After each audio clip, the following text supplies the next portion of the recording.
to a brief year in review. This is a stunning peek. I think it's stunning inside our new building with the skin pulled away, the front cut off so you can peer inside our new exhibition galleries, our new program spaces. This is actually going out in large poster form as our annual report. So look for it in your mailboxes coming soon. And you know, boy, this has just been a beast of a year. I think back over 2020, and here on the left is what we look like on March 4th at Addis, Israel, when our board member, Alex Horowitz, led a program about a film she had created on Charlottesville with the ADL. And 9 days later, here we are all in our living rooms and kitchens and bedrooms working from home. And the week after this, the following week, we still right on schedule. We went out to bid for construction of the new museum. And it you know, just a crazy year has unfolded from that place. Winter turned into spring, and it became clear that in the lexicon of 2020, we had entered into a new normal. And we realized really what the importance of this particular moment that we were living through. And we began collecting history as it happened. We started a partnership with George Mason University around collecting evidence of how the pandemic has shifted religious life. So of course we collected masks, Zoom bat mitzvah invitations, distance funeral images, just tremendous evidence of the changes in our culture, in our community as a result of the pandemic. We also, of course, started collecting objects and photographs from the racial justice protests that were happening just outside of our doors. And so a lot of new special objects have been added to our collection. We also, on the right-hand side, we got bids back from general contractors, and on May 21st, we voted by Zoom to move forward with a contract for construction. And just to note on the financial front, we were so fortunate to receive a PPP loan, which really helped us through this year. We've got a CARES grant from the district and a really special $575,000 grant from Events DC to help us build our building. And then in the summer, we finished up the first phase of restoration of the building. We took ownership of our site from Property Group Partners, who has overseen these building moves and transition period, and drank some socially distant champagne to celebrate the moment. We got our keys, that's me holding the keys to our building right in the middle, and literally cut the ribbon on this next phase of work that we were undertaking. As part of this crazy summer of work, we hired Consigli Construction. Consigli has done a lot of terrific projects in the city recently, including the renovation of the Renwick Gallery across from the White House. And they are getting to work. And that meant that our fall was full of virtual groundbreaking festivities. We had imagined this block party where we'd have food vendors and all of our neighbors would be you know, joining us on site, but we pivoted, another 2020 word, we pivoted to a week-long suite of programs and events. We had a film screening and a teacher training and panel discussions, this really remarkable Profs and Pints lecture. We had thousands of participants, and it was anchored by this really, I think, momentous event, which we did live on site, our groundbreaking, where we turned the first dirt. Of course, we don't actually have dirt as part of this project, but we metaphorically turned the first dirt. Well, I guess we literally turned the first dirt to get ourselves started on site. We collected objects for a time capsule that will go underneath the floor of the new museum once we start building, or as we start building. And we had some really amazing statistics that came out of this festival. 3,000 people signed up and 2,000 participated. I think by now we've had almost 1,500 virtual viewers of the groundbreaking ceremony, and just tremendous media coverage and social media increases, lots of Facebook likes. So this has really helped kind of get us out into the community and raise awareness. We also spent the fall working on more virtual online programming. Stephanie has done a tremendous job getting our work out there, including, in addition to these, we had a great event on Monday night about anti-Semitism on college campuses, just some tremendous programming. We also developed a virtual version of our downtown walking tour and family scavenger hunts online. Just a lot of reinvented programming, which has been terrific. And of course, our big focus for this year has been on exhibition development, thinking about the stories and objects and content that will go into the exhibits in the new museum. And I just want to take you on a whirl through a couple of spaces before I turn this program over to the main event.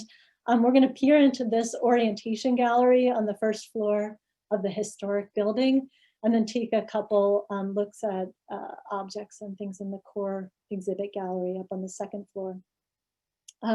Here's the orientation gallery, and we are, it's right off the lobby of the museum. So as you come into the museum, you'll walk right into the orientation gallery on your left-hand side. And we're going to use the building itself as the narrator and our storyteller, since it's witnessed so much change in the city. We're actually creating this series of little interactive models that that visitors will be able to peer into, open up, reveal, kind of take apart as we dissect the inner stories that this building shares. It should be a really exploratory, kind of fun, initial welcome experience at the museum. And then in our core exhibit gallery, this is kind of a view down onto the core exhibit gallery. You'll never really get this, this view, but you can see we'll have a number of central interactive experiences and a whole lot of content and stories that put them in their place. This is an area where we're going to look at Jewish and American identity and really share stories about the diversity of our regional Jewish community. Some of the fun objects that will appear on this wall include Robin Helsner's guitar, a salsa bowl from Mexican-American chef Patty Jinich. We have a charm bracelet from Camp Louise. There's a funky 70s orange chalice crocheted for the rabbi at Agudas Achim in Northern Virginia. Just these really interesting objects, of course, Ruth Bader Ginsburg's collar that help talk about a Jewish identity in Washington. We've also been sorting through our archival collections to choose the objects that best tell our stories. And here are some of my favorites. We have the Haggadah from the Freedom Seder in 1969. This pennant, Hyman Bookbinder's pennant from the March on Washington in '63. This is a law school notebook from Justice Brandeis. We have actually a piece of the Federal City Eruv. It's not much to look at, but it tells a great story about being Jewish and sort of federal life in Washington. This is a cash register from Harry's DGS Market in Mount Rainier. Just really kind of special objects that help bring our stories to life. And of course, we've been working on new acquisitions to help us flesh out some of the stories, bring them to life in new ways. And some of these are my favorites. Rebecca and Wendy and Jonathan have been really focused on this piece over the last 6 months or so. These are lipstick tubes from Albert Enselem and the Capital Beauty Institute, which sponsored and trained newly arriving Moroccan Jews in their trade. We have press passes from Peter Mayer, some political buttons and signs, shop menus and store signs from Bassin's Restaurant on Pennsylvania Avenue. We have some of the opening materials from Nationals Park downtown in Southwest, and we have some really special objects that we collected recently after the death of Justice Ginsburg. that people had left at different sites in the city that are now part of our collection. So it has certainly been a busy year. I feel like half the time we don't even know what day of the week it is, but we have been heads down, really focused on our goal of opening our doors to all of you in 2022. So we've obviously still got a lot of work ahead of us, but we're moving. So now let me stop sharing. I am excited to hand things off to our main event for tonight, which is a conversation about Howard Mortman's new book, When Rabbis Bless Congress. Howard Mortman, not Morse, I sometimes send emails to the wrong person, but Howard Mortman is the communications director for C-SPAN, which is the privately funded public service providing television coverage of our US Congress. He's a veteran of DC media organizations. He's observed Congress from positions at MSNBC and the Broadcasting Board of Governors, New Media Strategies. He's a native of Washington and grew up attending Temple Micah. And now he and his family are members at Temple Road of Shalom in Northern Virginia. When Rabbis Bless Congress, the great American story of Jewish prayers on Capitol Hill is his first book. And he is going to be in conversation with Carl Cannon, who is the Washington bureau chief of RealClear Politics and the executive editor of RealClear, the RealClear Media Group. Carl has covered every presidential campaign and major political convention since 1984.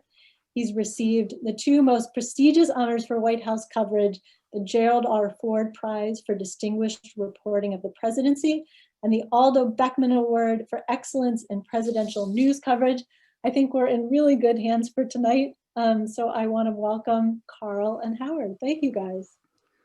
It's a pleasure. Thank you, Kara, very much. Thank you to all. Thank you. All right, Howard. I'm going to start off with a question about your book.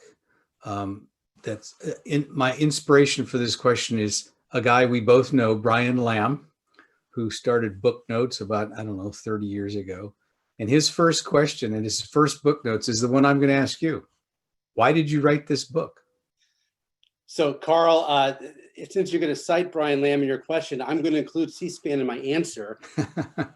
So I've whether it's the pleasure or the not pleasure of watching Congress for a living, I watch a lot of Congress on TV. My job is the PR guy for C-SPAN. And just, you watch the House and the Senate all day long, and, you kind of get a sense of the fights and the rivalries and the back and forth. One thing that always struck me was the prayer. Every session of Congress begins with a prayer, the House or the Senate. They pray even before they have the Pledge of Allegiance. So it's the very first order of business is to pray, typically led by, and often is by the chaplain. Both the House and the Senate have a chaplain. So just watching Congress, I've just always been intrigued by this tradition of opening every session. Nothing to do with being Jewish, it's just a straightforward junkie, a Congress junkie. Just the whole dynamic, just so interesting. It looks like nothing else that happens during the legislative day. Now, on occasions, the House chaplain or the Senate chaplain aren't there, and they have replacements. They have guest chaplains, kind of like a guest host, somebody filling in for Johnny Carson, as it were, in the old days. And so a guest chaplain would give a prayer. Still fine, still very intrigued by the whole tradition. Now, sometimes those guest chaplains who fill in for the chaplains are rabbis. And that's where my story begins. That's where being Jewish comes in the picture. And always just kind of perked up and started listening intently at rabbis who gave prayers in Congress. And, it became a passion project of tracking them all down and figure out who they were and what they said when they gave prayers in Congress. Well, okay, but why do they have prayers in Congress? Why do that in this day and age? That's a heck of a great question. And the answer goes back to the very beginning. This is not a modern phenomena at all. This is not even, from the 50s, the golden era of America, if you're an old-fashioned kind of guy. This goes back to the 18th century. This goes back, praying in Congress is the very first thing even the Continental Congress had. Benjamin Franklin advocated putting a chaplain and opening the Continental Congress in prayer. There was prayer and chaplains in Congress before there was a Bill of Rights. that enshrine freedom of religion. So when he asked, well, wait a minute though. Okay, you mentioned Bill of Rights. Does anybody see a First Amendment tension there? so a lot of people do. Okay. And I will tell you that that brings in church state. And that looms over this whole project. You know, why, and it goes back to your question, why do you pray in the government? There's no prayer that opens the White House. There's no chaplain in the White House. God is invoked sometimes in the Supreme Court, but there's no chaplain in the Supreme Court. Prayer is very much part of what the legislative branch does. The Supreme Court has ruled several times in support of opening legislative sessions in prayer, and not just the Congress, local communities, local boards. There have been many lawsuits from atheists and others challenging this, but it's always been upheld as you can open a legislative session in prayer. The practice goes beyond that too. You know, state assemblies have chaplains. The conventions, the political conventions, open with prayers every night. So it's very much both protected, but also a tradition of the political process. Who gave the first blessing? Well, the first to look at the rabbis. No, not the rabbis. The first, going back, what, 1774? Is that? That's correct. Okay. You researched, I know you know. I'm going to get the name. There's a guy, Provost was his name, I believe, in the Senate version. And I should have memorized this because of the House of one with a little accent at the end of his name was the very first House and the very first Senate chaplains, paid for by the taxpayers. So these are taxpayer-funded positions. There are staff now who support the chaplain positions in Congress. So this is very much from the very beginning of Congress. All right, I've read your book, so I know that you found out that the first guest chaplain was in 1850, and that the first rabbi appeared 10 years later. What prompted that? Well, you can either say what took so long, or you can say how did it happen so fast. But it was 10 years. The tradition of guest chaplains began. That Rabbi Morris Raphael became the first rabbi to pray in Congress. Rabbi Morris Raphael from B'nai Jeshurun congregation in New York City, born in Sweden. This is during the 1860s. So, as you know, Carl, James Buchanan was president then. America was on the eve of the Civil War, and his very, very lengthy prayer invoked images of brother against brother. There was a lot of foreshadowing going on in his prayer about what America was about to face. Now, to add a little intrigue to the first rabbi, he was pro-slavery, and there are scholars I didn't study Morris Raphael, but there are I know him from the timeline of my story. But there are people who follow the Jewish tradition or the Jewish history in the Civil War and know him to have written about pro-slavery positions. So it's kind of very different back then to be that. Now, he looked a lot different too. He shows up in his, the New York Times called it in costume, in his canonicals was their description. Very odd to see a Jew in front of the House of Representatives praying. The other members were tittering to each other and saying, look at that, in their old 19th century way of talking. But it was quite a sight to see that. Did any of the Christian pastors complain? No complaints. It was a while before the next one came on the scene, though. I think it was about 10 years until the next rabbi gave a prayer in Congress. So it was not a commonplace occurrence then. Well, who chooses who gets to come and give the prayers? So this has nothing to do with the rabbi or being Jewish. The tradition of guest chaplains are, again, we're talking about the guest chaplain, again, is a subset of the chaplains. The chaplains typically give the prayer. The guest chaplains fill in when they're not around. So who selects the guest chaplains? They're typically nominated or sponsored by a local congressman or a local senator. So it's like an appointment to West Point or Naval Academy.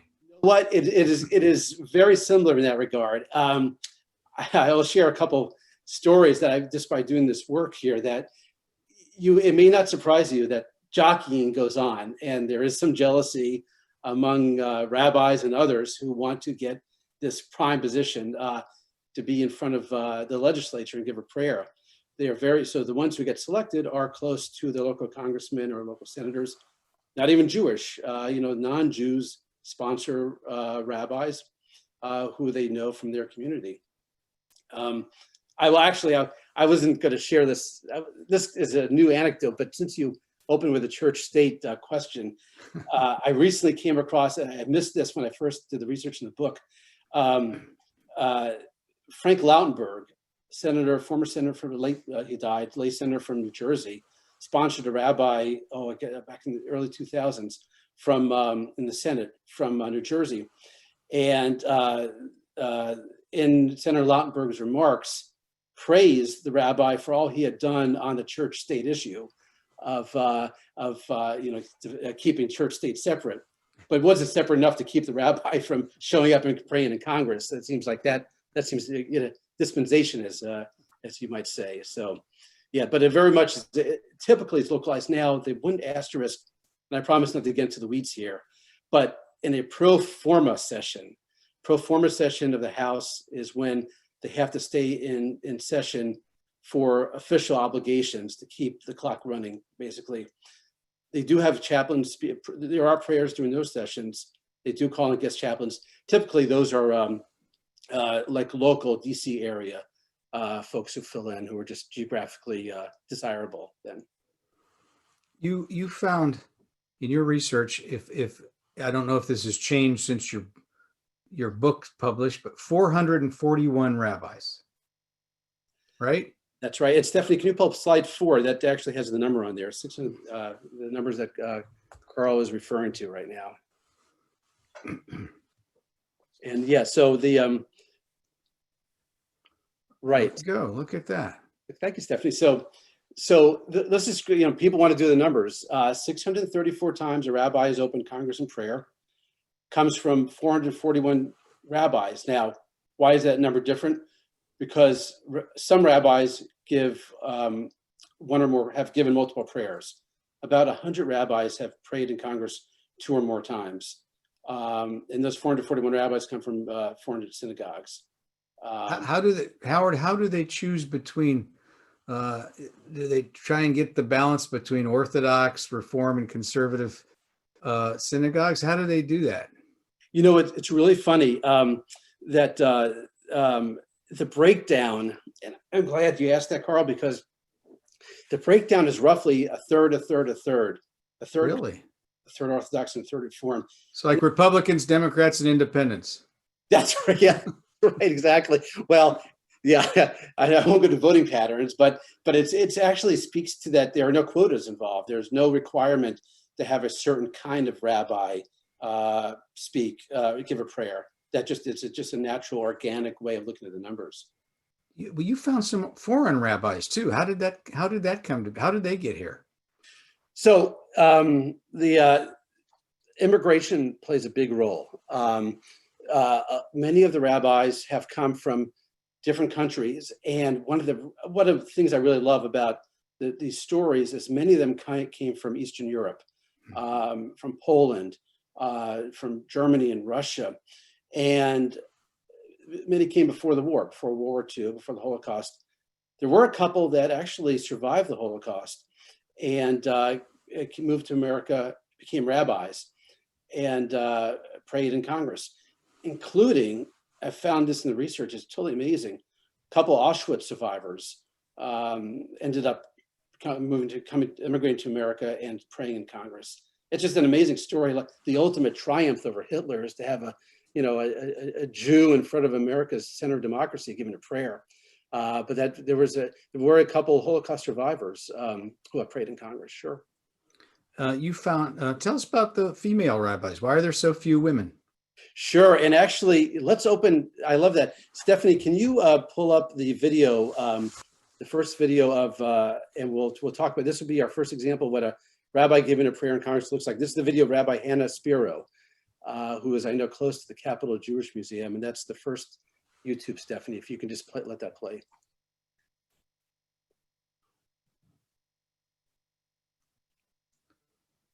We need sound.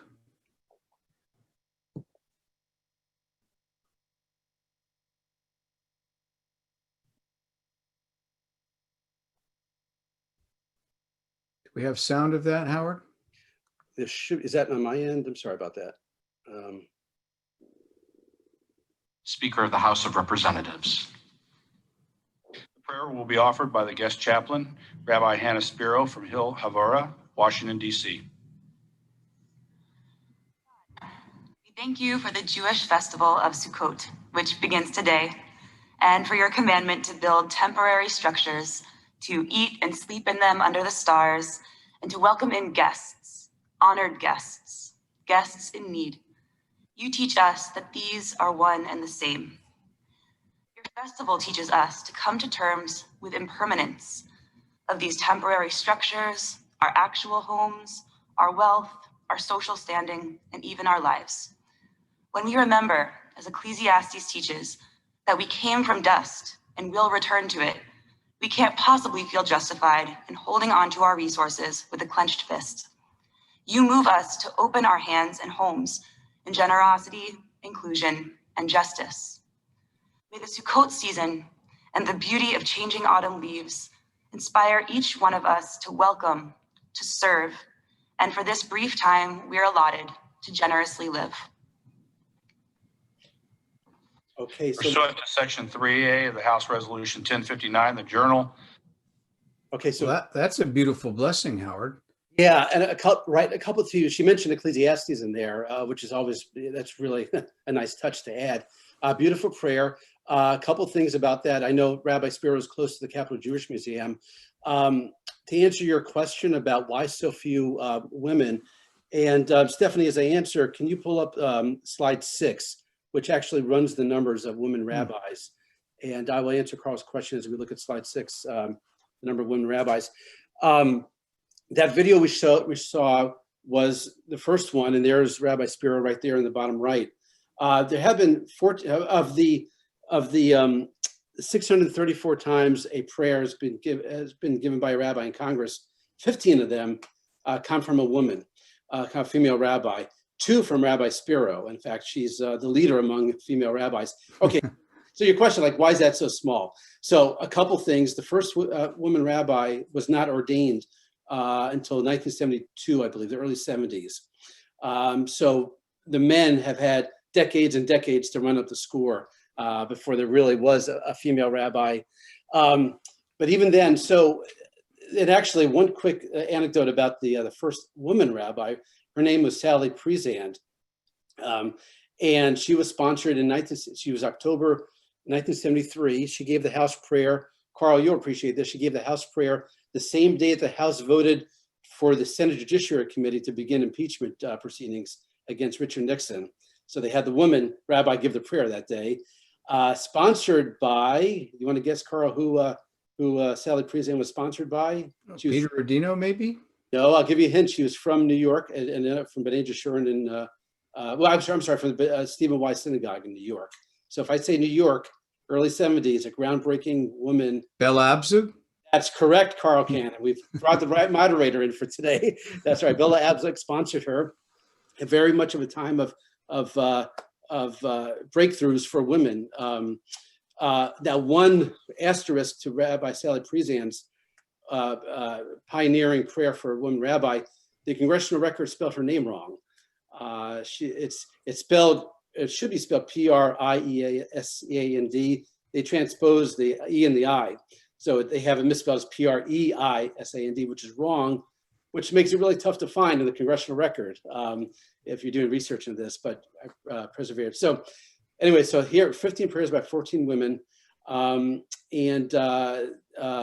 You know, there's nothing different about their prayers than the men.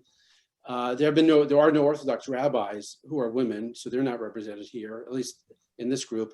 But there are conservative Rabbi Spiro's Reconstructionist and Reform rabbis have been up there.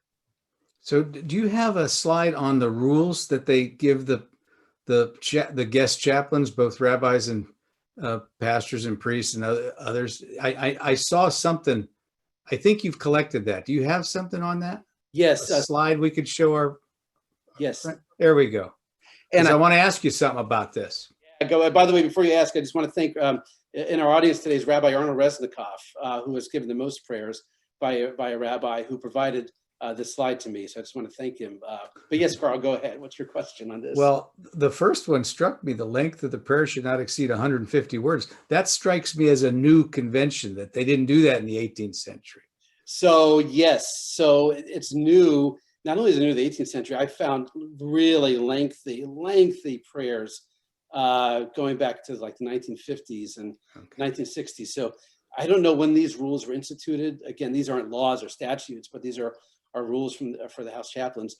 They're fairly new. So you're right, 150 words seems awfully short. There are guest chaplains who exceed that, who don't want to miss their opportunity in the limelight to go further, but that most behaved men and women of the cloth keep the 150. The other thing in here that you might be interested in is the third check here. It must be given exclusively in its entirety in English language, which is really interesting from my research because I found a lot of prayers that incorporated Hebrew in their prayers and actually in what the rabbi said. So now if you speak Hebrew in a prayer opening Congress, you're breaking the law. You're breaking the rules. But before these rules, there was actually Hebrew in the congressional record reflecting the rabbi's prayers. All right. So in your research, did you come across some rabbi, long dead, somebody you never heard of, who kind of became one of your favorites, a person you thought, wow, this guy, he's amazing. He should be famous. Is there some favorite person of yours that emerged that spoke to you? Yeah, a couple from historically, there were a lot of rabbis who gave prayers during the Vietnam War, and not necessarily well-known rabbis, but just your everyday rabbi from a synagogue around the country. And what I loved about their prayers was you could see their rhetoric change.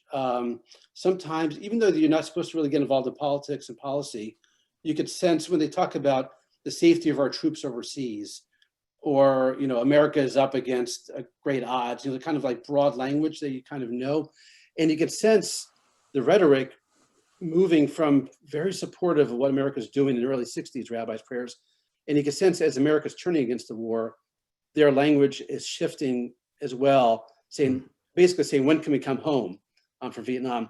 So it's not really a particular rabbi who was a favorite of there in that, but just I was a fan of just watching that rhetoric change.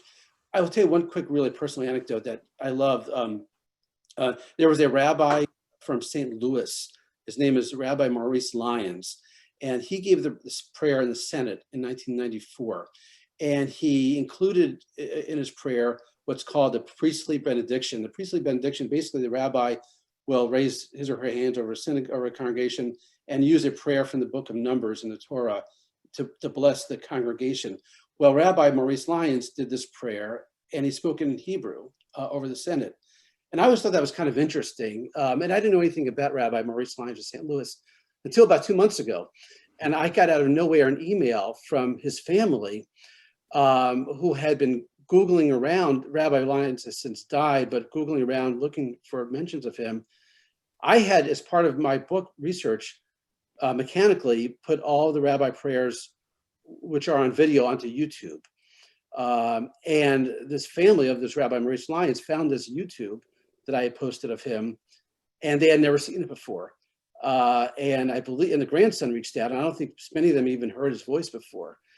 And they sent me an email saying, this is great. We didn't know this. We see him, we give him the prayer.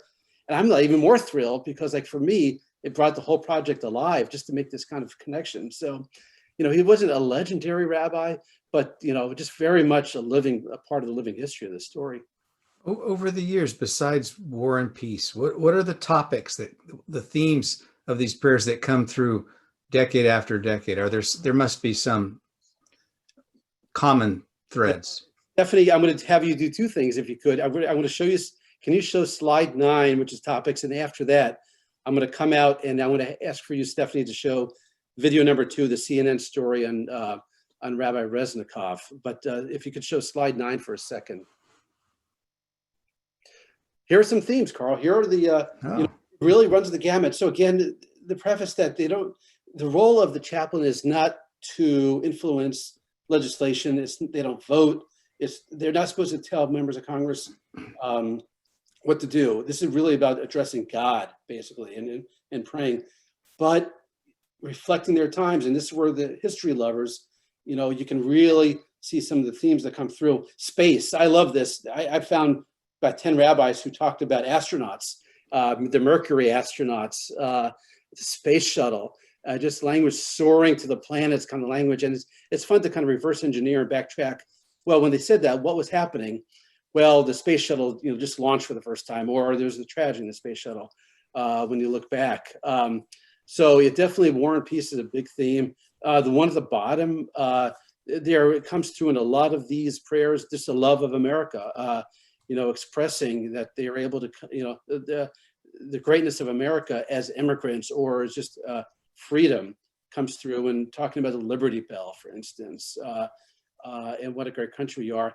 Now, I do want to now show another theme that's not often heard, but Stephanie, I want you to play here, if you could, that the CNN story on Rabbi Resnikov's prayer. We'll talk about this when we come out of that. And this will be the second video. I will set this up as Stephanie is pulling up that video.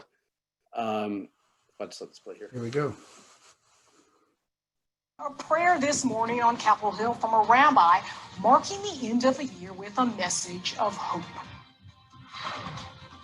With this decade's last house prayer, we give thanks for progress, look ahead with hope, but with eyes wide open to prejudice, hatred, terror that remain, fueling violence like the anti-Semitic Hanukkah party attack Saturday, the Texas church attack Sunday. We shall overcome. We shall overcome. We shall overcome someday. Deep in my heart, I do believe we shall overcome someday. And let us say, Amen. So a couple things in that one. First of all, you saw Rabbi Arnold Resnikov there. A couple things about Rabbi Resnikov. He's given the most number of prayers in Congress from any rabbi. He's the Joe DiMaggio of rabbi guest chaplains, as it were. He's given 17 prayers. Rabbi Resnikov himself is fascinating. Vietnam, front lines of Vietnam. He's a retired Navy chaplain. Was in overseas with the troops of Vietnam. Was in Beirut in 1982 when the barracks were bombed.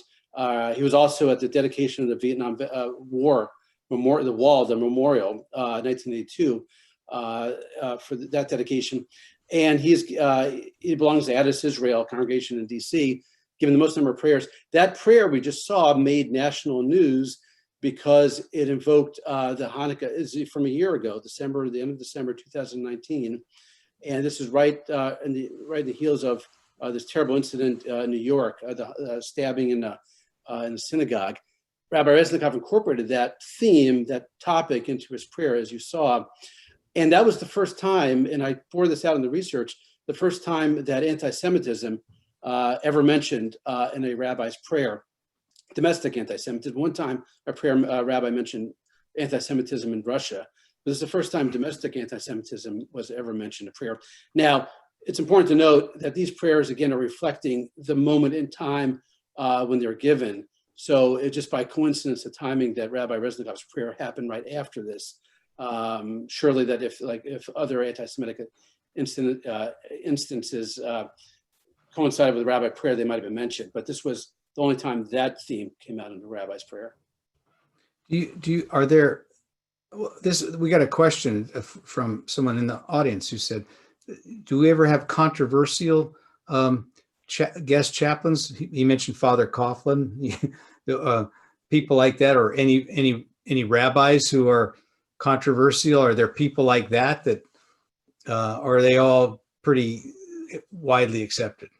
Well, that's a really, I would say, fun question because Rabbi Coughlin, Father Coughlin was not I don't think he ever actually prayed in Congress, though I don't want to say that outright. There have been evangelists. Billy Graham has been a guest chaplain. There've been imams, right? There have been imams. That's been made controversial by people who don't want imams to pray. The act itself of them praying has not been controversial in their prayers, but there are people who don't want to see that happen, have made controversy out of that. But definitely there have been imams. There has been, in my research, I found a rabbi, a Messianic rabbi, meaning a rabbi who was head of a congregation that incorporates Jesus into their tradition. Well, you had a Jews for Jesus rabbi? We did, yeah, rabbi. Well, that's pretty ecumenical. Well, it is, and I'm not here to, I'll put my C-SPAN hat on and not pass judgment on, just put out the facts there. You'll want to know who sponsored this rabbi, and he was from North Carolina in the 90s. Jesse Helms. No, try again. Okay, who? Senator Rock Faircloth. Oh, how about that? How about on a lighter side? Is humor allowed? Do any of the rabbis, have they ever given blessings that made people laugh? Yes, a couple of them have tried to incorporate humor. With one that comes to mind, kind of humor doesn't play well anymore. One rabbi, a Lubavitcher rabbi, an ultra-Orthodox rabbi, in his prayer cited Bill Cosby and said something that Bill Cosby, said the wisdom of Bill Cosby, and it was some anecdote. This was probably a couple of years before Bill Cosby. Yeah, that's a dated reference, isn't it? Yeah, so, yeah. Well, Howard, let me ask you, so as the author of this book, does all this praying make any difference? I mean, they still seem to be at each other's throats on the floor of the house, especially. So I will answer, that goes back to the basic premise of why do this book? Like, why do we even have this? And that's what I said at the beginning. It looks so, basically what you're asking, it looks like nothing else that happens during the legislative day, a prayer. Here's what the difference is. The chamber, as anybody who's watched C-SPAN knows, the chamber is often empty. So even when the chaplains get up and pray, there's no one listening to them. Mm. But this is where TV comes into the picture. I befriended through this project a non-Jew, a pastor, Pastor Dan Cummins, who's given a lot of prayers in Congress, and he tells me the best thing that these prayers do, it puts them in front of a national TV audience, and he knows the numbers of people who have watched his prayers on through C-SPAN video, and counts them up. So it makes a difference for them, for the people that the chaplains giving the prayer. Whether or not it has an impact on the legislators, the evidence wouldn't suggest it, but that might not be the metric they're working for out of that. Well, I'm gonna look and make sure we don't have any other questions from the audience. I've asked the ones that I think I've asked them. All right, they were good questions. What do you expect from this crowd? And of course, they're good questions. But I guess this is my final question for you, Howard, and take your time in answering it, because this is you wrote this lovely book. But what does taken all together, these blessings and prayers from these 441 rabbis, what does it tell us about the American story? Oh gosh. Okay, I love that.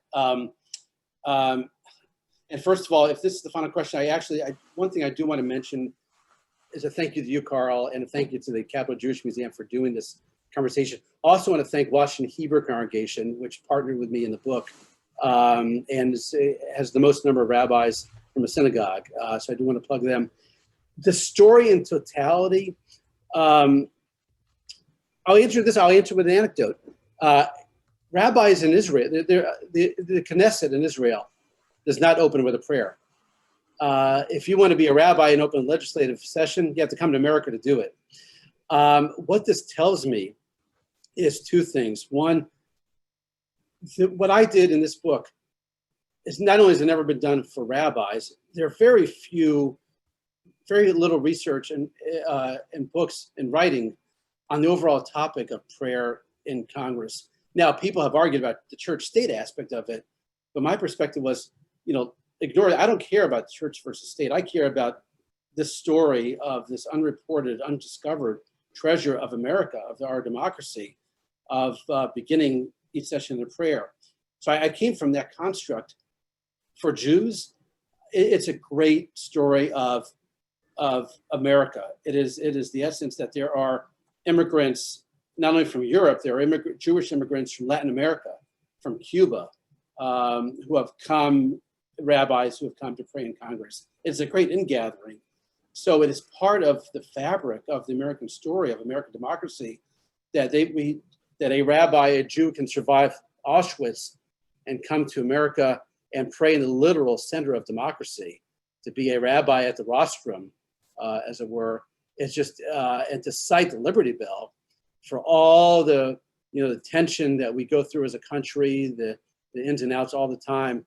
The fact that this tradition has remained from the beginning untouched, and out of it you can tell stories and you can read biographies and you can run the numbers, or you can just be compelled by what they say. It's a great story of America. Well, Howard, thanks. You told me about wanting to do this book when we were at lunch at the Dubliner, and I told you if you did it, I'd buy you a lunch at the Dubliner. And now all we have to do is get a vaccine, and hopefully we'll be able to do that in the spring of 2021. So congratulations. This is an excellent book, and I'm proud to be associated with you. Thank you. Thank you. Well, let me just add my congratulations and thanks to both of you for a really fascinating conversation. That last answer strikes right at the heart of the stories and mission of the Capital Jewish Museum. So thank you for being right on point as we conclude. And thanks everybody for joining us this evening. If you are not already getting our newsletters, sign up on our website, capitaljewishmuseum.org. Follow us on social media, all that good stuff. And we hope that you'll be back for our next program. Stay safe, be well, and good night, everybody. Thanks.